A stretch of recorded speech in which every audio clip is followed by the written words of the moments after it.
Oui, dans ma vision, j'ai effectivement un projet pour que les Maliens puissent dépasser, puissent faire face, puissent trouver des solutions à tous ces problèmes-là, notamment le problème de la vie chère.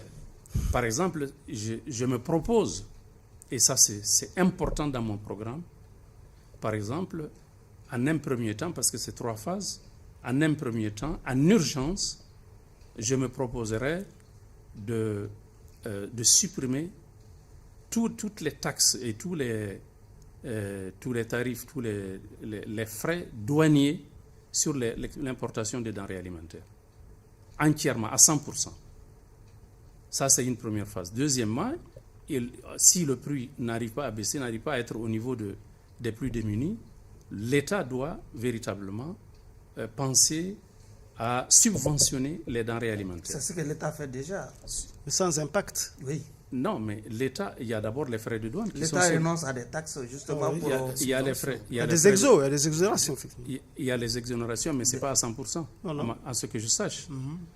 Donc, quand il y a déjà des taxes qui sont prélevées sur les denrées alimentaires... Et les manques à gagner en termes de recettes, où est-ce que vous allez les prendre? Je vais vous dire d'abord les 3 phases. Allez-y. Donc, premièrement, il faut exonérer à 100% toutes les denrées alimentaires, les denrées de première nécessité, pour que ça soit accessible aux gens les plus démunis. Oui. Deuxièmement, il y a la subvention également qu'il faut apporter, c'est-à-dire c'est l'apport de l'État, pour davantage diminuer les prix. Deuxième chose, il faut œuvrer à ce que nous puissions atteindre un niveau d'autosuffisance alimentaire dans notre pays. Nous avons la possibilité de le faire. Nous avons les 2 plus grands fleuves de l'Afrique de l'Ouest qui coulent chez nous et qui va se jeter dans la mer sans que nous puissions l'utiliser à bon escient.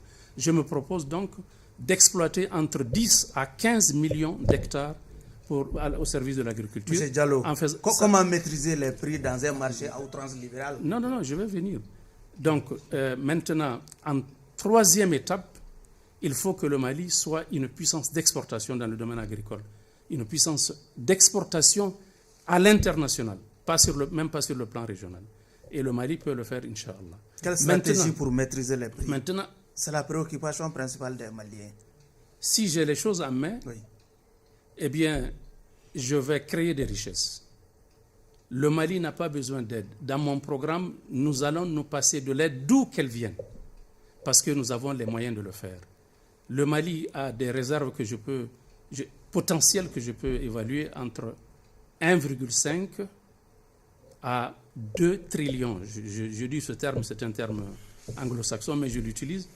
1,5 à 2 trillions de dollars potentiellement de ressources que nous avons, qui dorment sous nos pieds depuis l'indépendance jusqu'à présent. Les différents gouvernements qui sont succédés ne sont pas arrivés à les exploiter et à les extraire de la convoitise étrangère. Dans ma politique, je dois le faire.